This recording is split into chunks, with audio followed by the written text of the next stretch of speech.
Kitab Rut pasal yang kedua. Kita baca ayat yang keempat. Lalu datanglah Boas dari Betlehem. Ia berkata kepada penyapit-penyapit itu, "Tuhan kiranya menyertai kamu." Jawab mereka kepadanya, "Tuhan kiranya memberkati tuan."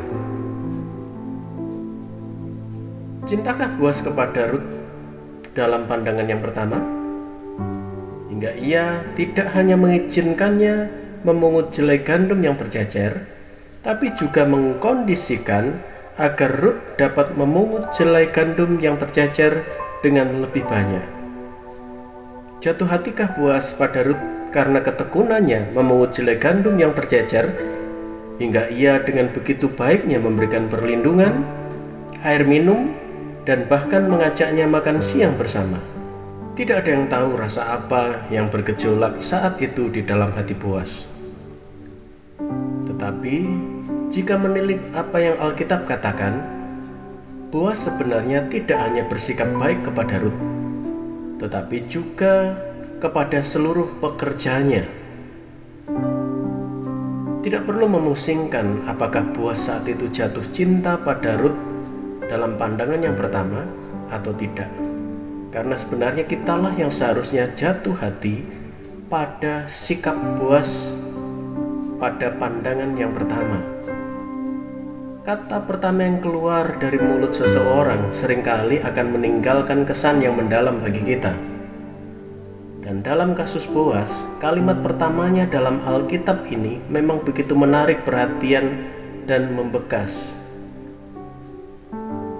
Di ayat keempat yang kita sudah baca, melalui kalimat pertamanya kepada para pekerja, tuan tanah terpandang dan kaya ini menunjukkan bahwa ia mengasihi Tuhan dan ingin agar orang-orang yang ada di sekitarnya kelimpahan dengan berkat Tuhan.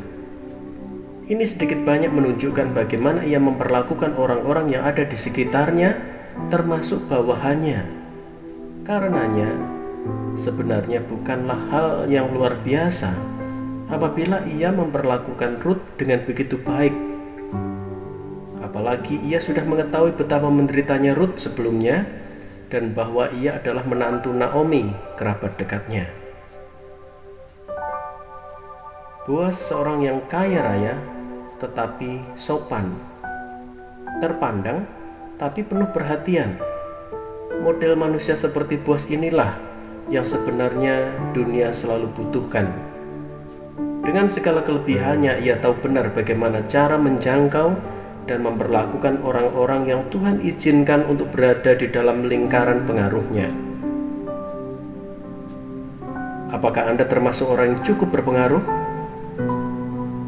Pastikan Anda bersikap seperti Boas, yang penuh dengan kepedulian, kebaikan, kemurahan hati, dan kesopanan. Bukan siapa Anda, tapi apa yang Anda lakukanlah yang akan membekas di benak setiap orang. Tuhan memberkati.